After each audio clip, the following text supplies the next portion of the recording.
something called Little Boy Lost, and it's on page 833, okay?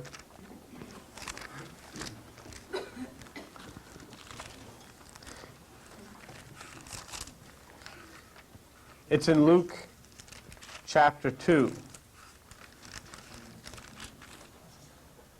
And it's the story of the Christ child in the temple. Okay? Basically, that's what it is. Story of the Christ child in the temple. Luke 2, and look at verse 42. When he was 12 years old, they went up to Jerusalem after the custom of the feast. There's three words that you've got to look at to understand the mystery that we're discussing here this morning, okay?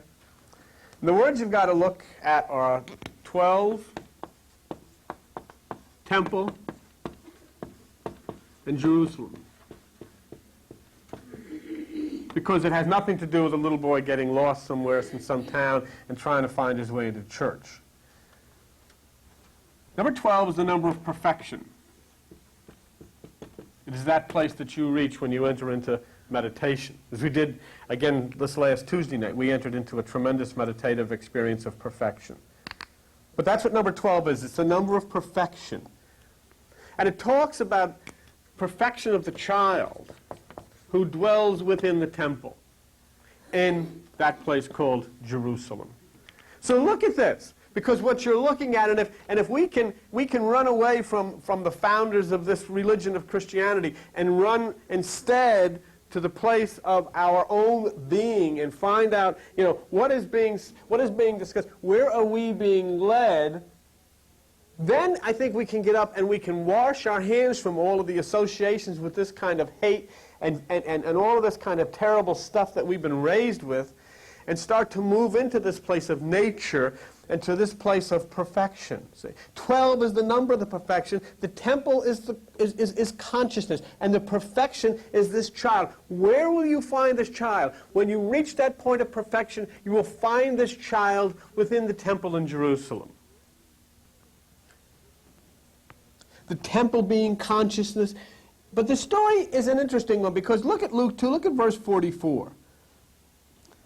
They, supposing him to have been in the company, went a day's journey, and they sought him among their kinfolk and acquaintances. See, they're seeking the mystical child, basically. They're seeking the child among one another. But you can't find him in your family. You can't find him in your church. You can't find him among your kinfolks. The places you have always looked are not where you will find the child of perfection. This is the child of 12. This is the child of perfection. This is the one that Bradshaw talks about on his television programs. What's being spoken of here is the child who dwells within you, that small voice who takes the government of your life upon his shoulder. That child cannot be found among all of the traditional places that you've looked. And you've tried to find it in Bibles, and you've tried to find it in prayer books, and you've tried to find it in church, and you've looked all over, but lo and behold, he is not to be found there. You must return to Jerusalem to find the perfected child. The only place that the perfected child can be found is in Jerusalem. The mystical child to perfection can only be found in Jerusalem. But now you say, and instantly which comes to your mind is, oh, I'll take a trip to Israel or something like that. It has nothing to do with this. Go to page 953. Let me show you something. Okay. Galatians chapter 4. We're looking for the mystical child. You're looking for that special thing within you. You're looking for that thing which has been hidden from you by the religions and from the hate type of propaganda that came from people, as we read about in the newspaper this morning. Instead of being guided by religions which is self-serving, you have missed this child of perfection because you've never understood what Jerusalem is. Many people, what they do, you know what they do? They're going to go to the Holy Land. So they get a boat trip or a plane trip, and they all go over to the Holy Land. And the fact is that they miss the Holy Land because the Holy Land exists in only one place. And let's see where it is. Page 915, Galatians chapter 4. Look at verse 25. What is it? 953. Galatians chapter 4. Verse 25, for this Agar is Mount Sinai in Arabia, and answers to Jerusalem, which now is and is in bondage with her children. There you're speaking of a city called Jerusalem. There you're speaking of the Jerusalem that you read about in the newspapers and you see on television. But look at verse 26. But Jerusalem, which is above, is free, which is the mother of us all. There's the Jerusalem where you'll find the perfected child. So we're talking about a mystical place. We're talking about a place that exists within us where we must go. We must go up to Jerusalem. We must enter that temple in that higher Jerusalem, which is the mother of us all, that place of the feminine aspect of God, and there we find the perfected child. See? So the new Jerusalem, the mother spirit we find, will bring to us the perfected child. So now we understand that. So we're going to the new Jerusalem. Okay. But now where? How? See, where in the new Jerusalem? Go to page 945. You're on 953. Go to page 945, and you look in the book of 2 Corinthians, and in 2 Corinthians chapter 5, let me show you something. 2 Corinthians chapter 5. Now this is interesting, because we know we've got to raise ourselves in a higher degree of consciousness to enter into this, what the Bible calls the New Jerusalem, because we're trying to discover this child within us who is the child of perfection. We've got to listen within ourselves suddenly. We've got to listen within ourselves. Because, look, each one of you sitting in this room, each one of you watching this on the television, are doing the very best that you can. It may not be good enough for them in the system, but it is the very best that you can. And what you've got to do is understand that you are listening within yourself now, and that which is coming to you may not agree with the way the system has channeled themselves as this is what life is about. This is what society is about. That voice that's speaking to you now may not agree with it, but you're listening, you're trying, you're doing the very best that you can. And as you listen deep within yourself, you hear and you touch that child. You raise yourself up to Jerusalem, which is the higher realm of consciousness, and now you enter into the temple. And look what it says in page 900, 2 Corinthians chapter 5, verse 1, page 945. For we know that if our earthly house of this tabernacle will dissolve, we have a building of God, a house not made with hands, eternal in the heavens. That's the temple. There is only one temple that exists in the universe that's not made with human hands, and that's the temple that rests at the side of your head. And that's where you're going to find. So this is the temple of consciousness where the child of perfection will be found. In Jerusalem, which is above. In the Spirit Mother. The Spirit Mother, which is the higher realm of consciousness. The Spirit Mother, which is that divine place which sits at the right hand. The Spirit Mother, which is that holy innocence that dwells deep within a virgin womb. There the child is born. And so then what do you have to do? You have to understand something. You can hear me say this from a spiritual standpoint. You can turn on television and hear Bradshaw talk about it from a point of consciousness, from a point of psychology, from a point of understanding yourself as a human being and a mind. But the point is the same, that if you will take yourself and raise your energy upward, you will find within you that which is the neglected child. That which is the hurt child. That which is the bruised child. But then that child will come to life deep within that virgin womb, deep within the temple, and then you will find that perfection. And that's what the Apostle Paul said. Look, you see, the number 12 is perfection. It means absolutely what it says, perfection. You say, well, I can't be perfect. As soon as you shut down the thoughts of the mind, you enter into perfection. Because there is no longer you. Now there is that which is the Christ that dwells within you. The mother spirit is there. That which is the child is there. All of these magnificent things are there waiting for you to allow them to flower within you by simply listening deep within yourself, turning a deaf ear to the systems and the societies and listening within yourself. Now next is an interesting turn. Here we have in the story the parents seeking that which is the child. But they're seeking the child in same old places and they can't find the child. Because now, according to the story, the child is found in the temple in Jerusalem. And we've understood that he's 12, which means that the child is perfection. Look at, I don't have it written down, but somebody, if you can find it, go to the book of Hebrews, if you would, and tell me what page in those little Bibles Hebrews chapter 6 is, okay? Just yell out for me. 979. Page 979. Look at something here. And this is where you have to go. This is what you have to do. This is where you have to be. This is where you have to find your life. No guilt, no fear. You know, somebody gave me a tract they found in a Christian church. And it was just, when did you pick it up? Yesterday? Day before yesterday? Yeah, Friday. And you know what the essence of this tract is? You're sick because of the devil. The devil got you. The devil got you. God's going to heal you, but the devil made you sick. And I thought, what happens to people? How does that make a person feel who has... Are these people so filled with all of this superstitious bunk that they don't realize how the human body works? And when things happen, instead of trying to put people under the guilt and saying, oh, the devil got you, instead of lift people up and hurt and help and make people well, no, it's the devil got you. The devil made you sick. And it's printed out. Who wants you sick? The devil. Who wants you well? God. And so they say, oh, come to the church and those will be anointed and they will be made well. But they're not. But nobody will ever, and so when nobody, they just ignore it and they go on and they say the same thing and the same thing and the same thing. And they heap guilt and guilt and guilt. And they say, oh, just claim your healing. And they claim their healings and they stay sick. And then the person goes into a guilt trip and then starts to say there can't be a God. There can't be anything whatsoever that exists that's good because they said I would be healed if I did this and I'm not healed. Here's a man that had a stroke. He's a physicist. He's a smart man. He's an intelligent man. He can tell you how the body works. He can tell you when the electrical circuitry malfunctions. He's not ashamed to have me talk about this because he knows it's a physical breakdown. And he knows just as well that there's no damn devil that had anything to do with it.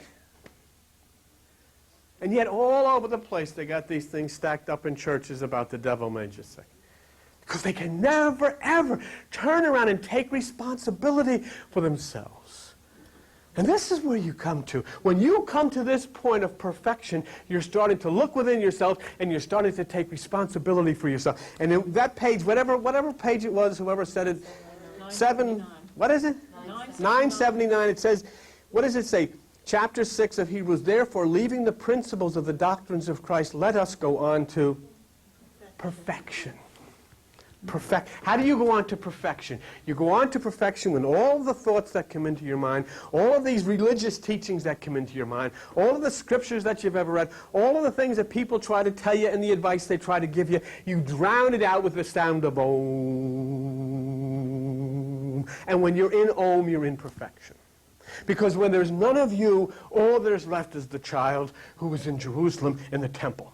That child is the child which is symbolically represented by the Jesus who says when you run into somebody, you turn the other cheek. You don't lift your hand against another. That this is a child of peace. This is a child of love. This is a child of restoration. And when you enter within yourself and you touch that child to perfection, you have embraced the rose. You have embraced the pussycat. You have embraced the animals and all nature. And you start to flow in a harmony with life and a harmony with nature. And instead of battling one another, killing one another, fighting with one another. And then instead of having no compassion because somebody is afflicted with one thing or another, hey, what does the devil want me not to be able to see?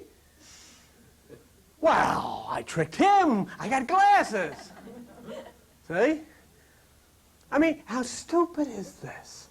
Not even understanding, not even having enough common sense to realize the mechanics and the electrical aspects of the body and how it works and how it can malfunction, and then rushing and lifting people up and just helping one another. We have to write things and put them in our churches saying the devil did it.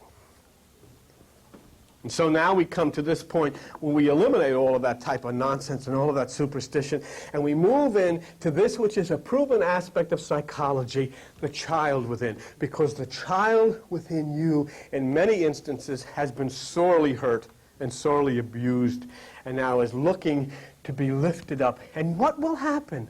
You know why you're sitting in this house? Do you know why you're sitting in this room looking at me? Because the little child within you has been abused. The little child within you has been hurt. The little child within you has been scared. And you know what has happened? The little child within you has run away from its parents. And if the parents who are the outside will go looking for that little child, they will now find that little child sitting in the temple of perfection, which is here. Which is here. See. Now, here's see that number? Every time you see a number in the Bible, The number has a significant meaning. That number 3 means new life. It means resurrection. It means something special is going to happen, say. And look what it says back on page 833, okay? Luke, Matthew, Mark, Luke. Luke chapter 2, where we've started this thing. Luke chapter 2. And let's go to verse 46. And look, how many days did it take to find the child? And it says in Luke chapter 2 and verse 46 that, and it came to pass that after 3 days. Huh? Do you see what has just been said? This is a new life. This is a resurrected experience. There is something that happens. That means when you seek within yourself to find that child of perfection, there will be a new life. There will be a new direction for you. And you'll not follow the tribes anymore. You'll not follow the denominations or the governments anymore. You'll start following nature, and you'll start following the beacon that beckons you, come up higher, come up higher, come up higher. And your ways and the ways of this system will not sit anymore. Number 3 is new life. So finding the perfected child is connected with new life. Resurrection to this higher realms. Now let's look again. Here we are, Luke chapter 2, verse 46. And where did they find this child?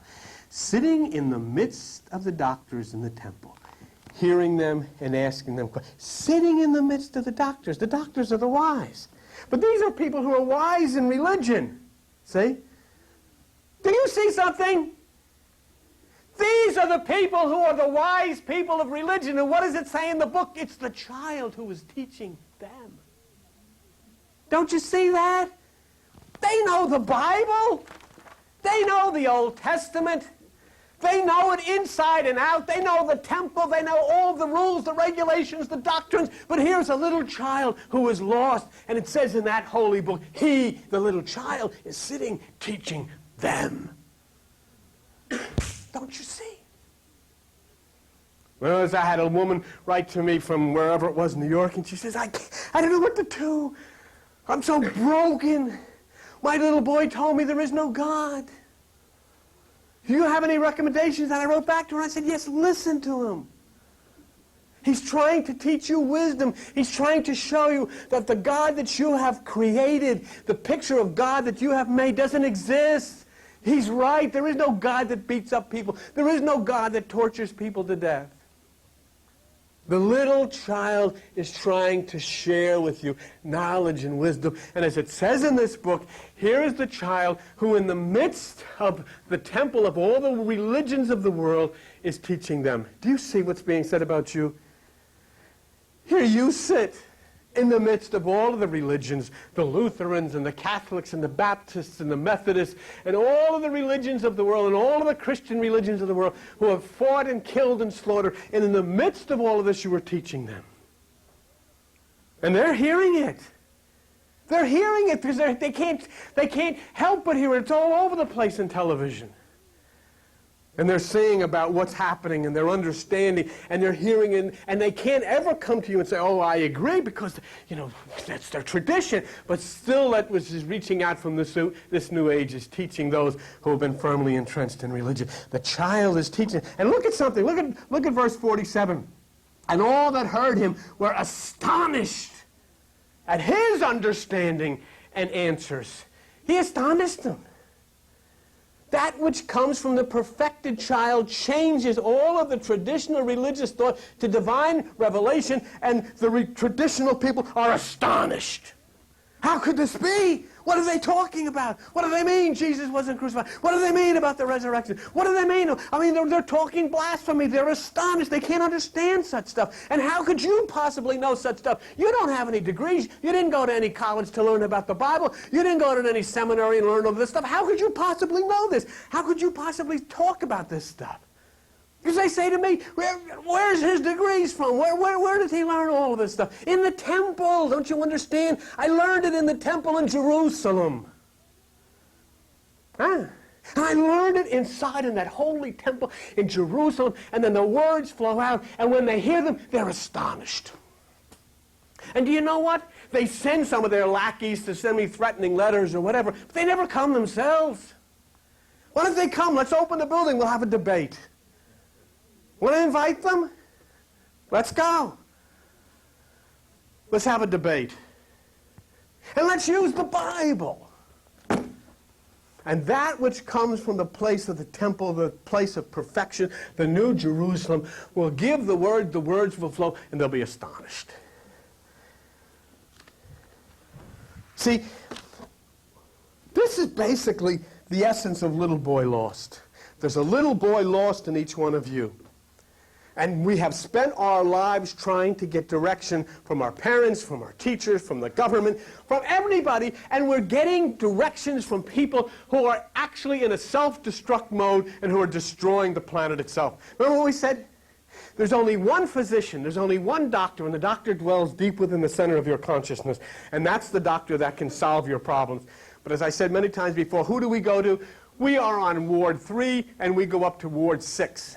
And we talk to another maniac on Ward 6 and say, how do I get out of this? And what I mean by that is we who are sick go to religious people who are more sick than we are and say, what is wrong? What do you think is wrong with my life? And they say, oh, it's the devil. The devil's gotcha. And what do? Oh, I know what's wrong with me. What? It's the devil's got me. Do you ever see these maniacs on television that they do, what do they call these things? Exorcisms? Did you ever see them? The only decent one I ever saw was in the movie where she spit the green stuff at the guy. You know? But you know, they had a real one on television, and the funny thing was that the girl used the words. What was it, the one we saw with the funny one? You remember the funny exorcist one, the comedy? And I mean, it was so stupid. Scott Peck wrote a book in which he investigated 26,000 exorcisms. And he says, without exception, they're all nuts. I mean, they're just people that have head problems. They don't need an exorcist. They need a psychiatrist or a doctor or some pills or something. They got menopause or anopause and all of these different things. And they're crazy. What are you talking about, devils? Well, not only menopause, what do men get? Well, menopause. Why do they call it menopause? Midlife crisis. Color your hair brown. In the beauty parlor. Why not? He's all right. Nothing wrong with him. Marge comes in. This woman's afraid she's going to step on an acorn and turn her ankle. I got to listen to this while my hair is sticking up like a fruitcake. It's all right. But do you see now? Do you see what I'm saying to you? We are standing outside, and we are in the midst of all this insanity. Tell me, give me an answer. Let's give me an idea. Why would you take a planet as beautiful as the planet Earth and drop bombs on it? What is the purpose of it? Because people can never get along with one another. Why can't they get along with one another? Because somebody taught them that they're different, and they shouldn't like one another. Who taught them that they're different, and they shouldn't like one another? Sunday schools. Oh, gee. Sunday schools. Sunday schools teach you, hey, you know what Sunday schools teach you? Don't you go near those other people. You'll lose your salvation. And if you can cause me to lose my salvation, then you're an enemy of mine. I don't even know you, but you're my enemy because you go down there to that church. Yeah? When I was a little kid, you weren't even allowed to go into the churches. You couldn't go into the churches. Oh, but my so-and-so's getting married, but you can't go in there, you know? So that's where they teach that stuff. That's where it comes from. And the best thing you can do for your children is keep them, let them go to, you're better off sending them to an X-rated movie than to Sunday school. Because at least they'll learn something. All right? But next is an interesting thing. Boy, I know now somebody is going, I know this is going to get across the street somewhere, and he's going to say, he's saying to send kids to X-rated movies. I am simply saying that a child is safer in an X-rated movie than in Sunday school. Right? Because, well, I'm sorry, but if they're taught in this Sunday school that Jews are no good and they should be exterminated and their houses should be burned down and their property should be confiscated and everything and they should be nailed up on things and burned down, then I would rather a kid be in an X-rated movie with Hugh Hefner and a whole bunch of bunnies than with these bizarre people who call themselves Christians any day of the week. Any day of the week. And go ahead and tell them. I don't really. What's the difference whether they care about? What do I care what they say anyhow? What do you care? What have they done with this magnificent world in 2,000 years? They decimated it, destroyed it. So let them say what they want to say. And we'll say what we want to say. Amen. But but the point is, it's right.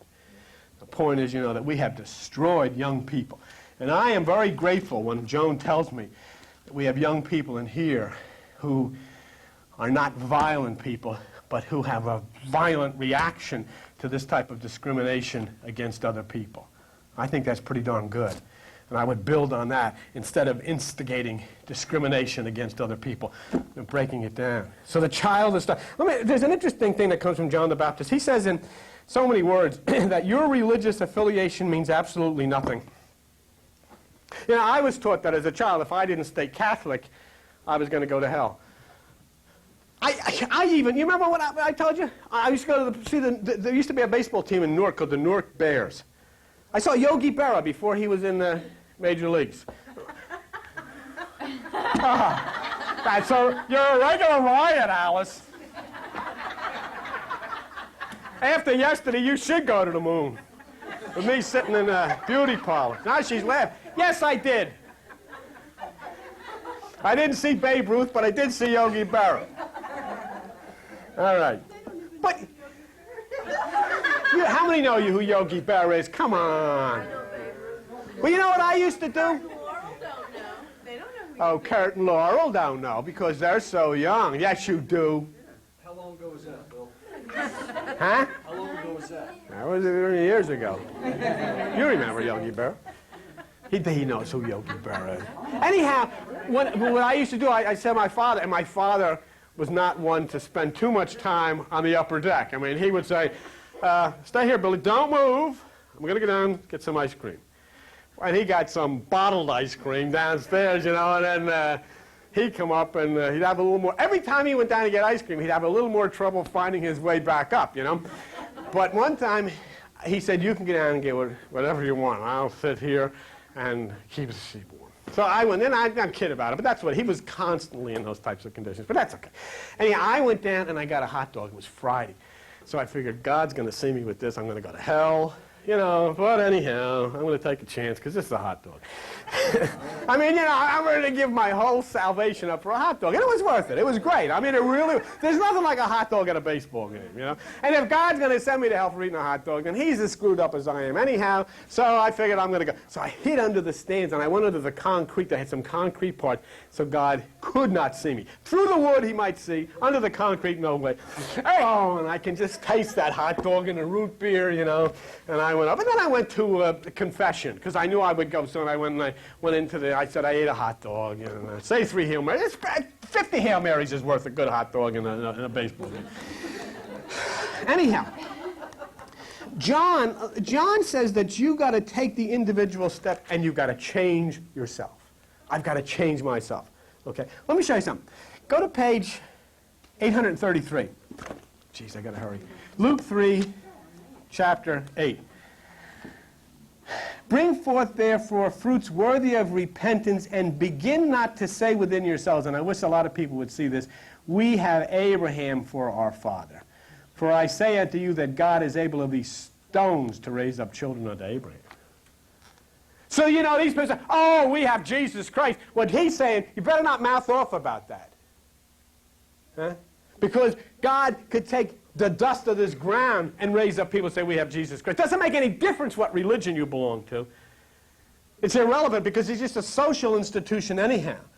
Begin to not say within yourself we have Abraham. There's a statement that your traditional religious affiliations mean absolutely nothing. And look at Luke chapter 3 and verse 8. Whoa! God is able of these stones. In other words, God could make Christians out of rocks. And he has, for most cases, made them out of rocks.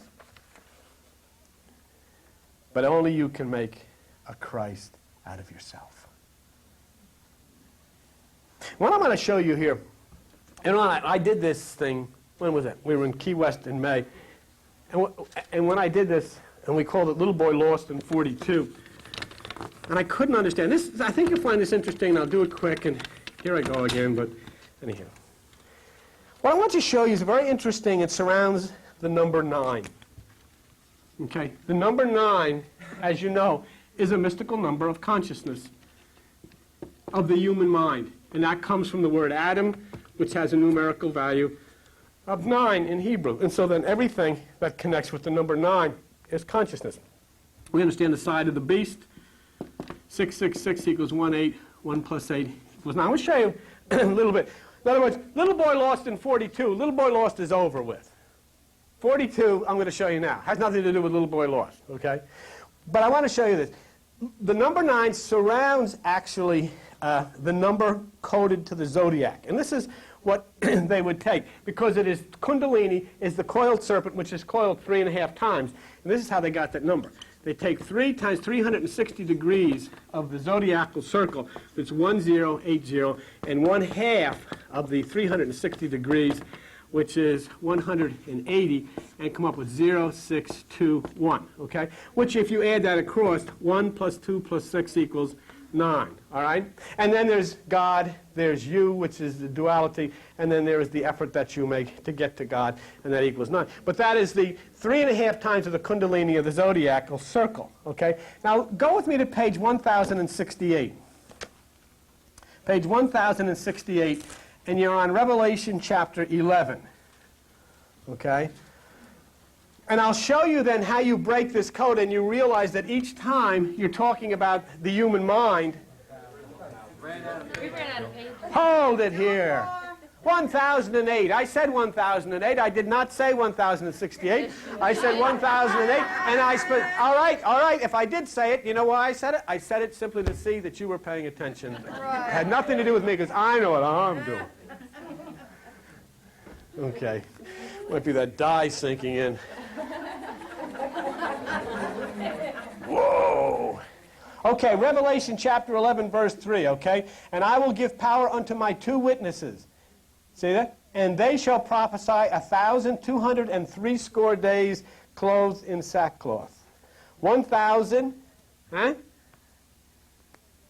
1,200, you see that? 1,200. You know what 3 score is? 3 times 20. 60. 1,260. Okay? 1,260 days, 3 score days. And actually, the 2 witnesses are the pineal gland and the pituitary. And again, it's talking about consciousness.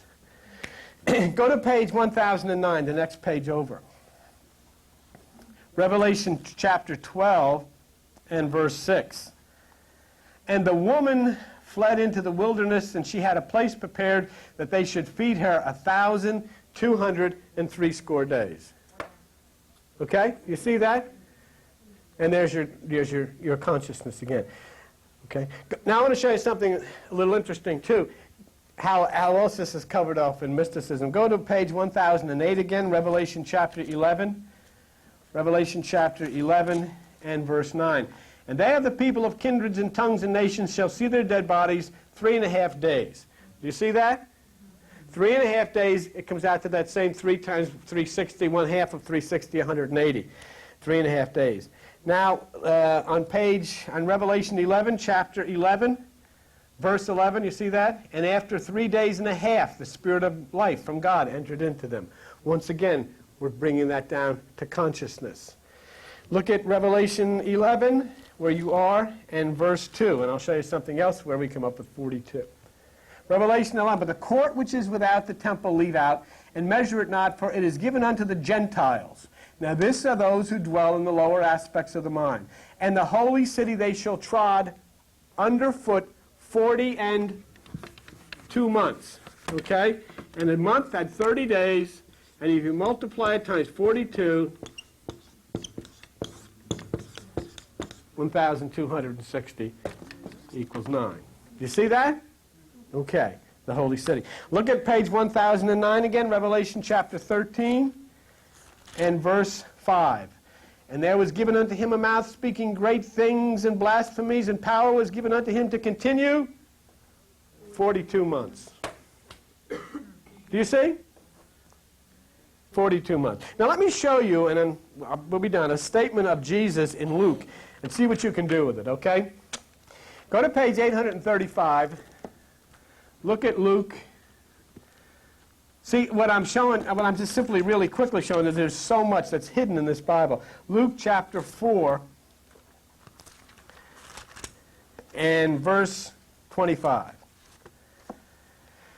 Luke chapter 4 and verse 25. See if you can. But I tell you of the truth, many widows were in Israel in the days of Elijah, when the heavens were shut up 3 years and 6 months. How many months is that? 3 years and 6 months. How many months? 36. And 6 is 42. That's right. 3 years and 6 months, 42. Again, do you see how it comes out of Revelation and goes into the book of Luke? And it says, and many, when the heavens were shut up, 42 months. In other words, consciousness was cut off. Okay? That's what I want to. So this is a statement about human consciousness. And if you look there in Luke chapter 4, verse 25, I tell you the truth, many widows were in Israel, which means that a widow is one whose husband has died. The female spirit is devoid of that which is the renewed mind. When the consciousness, but do you see what I'm trying to show you here about the 42 and the 1,260 and the 3.5 and all of that? It's all various ways of speaking about the same thing, which is symbolic consciousness. Incidentally, I don't know how many of you ever heard Bob Marley? Okay, Bob Marley was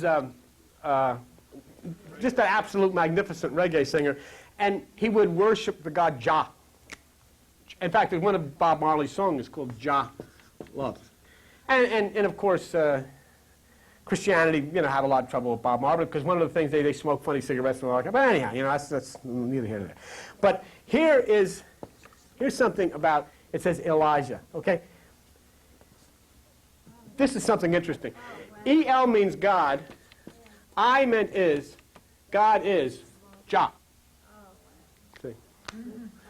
So, we better be a little careful before we start making judgments about other people and what they're doing. But that's what that means. God is Jah. So there's many, divine conscious aspects. We know consciousness by 42 months and so forth and so on.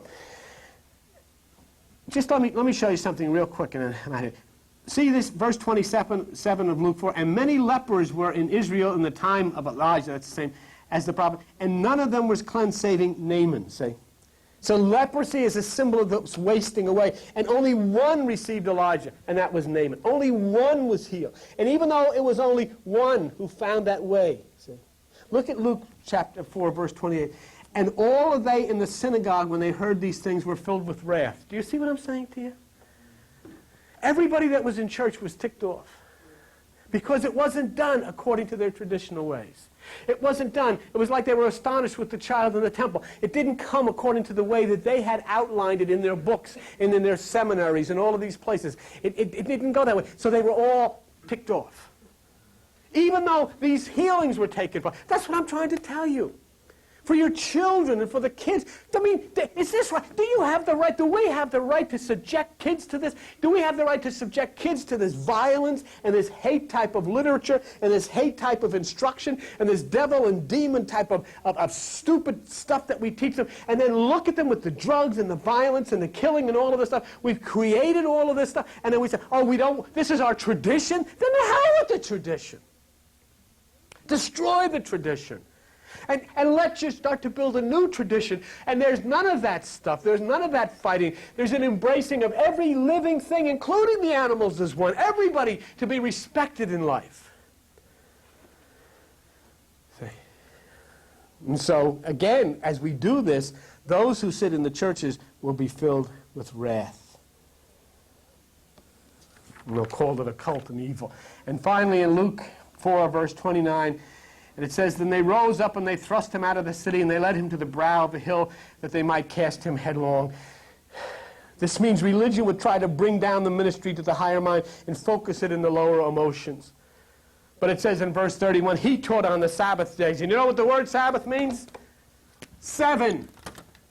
It means he teaches you at the point of the 7th chakra. We'll talk about chakras. I was watching Rose. You people should come out on Thursday nights when she's doing these teachings. She's not quite as wacky as I am, and she said, but she does a very good job. And I was impressed. That's what I mean. He taught on the Sabbath.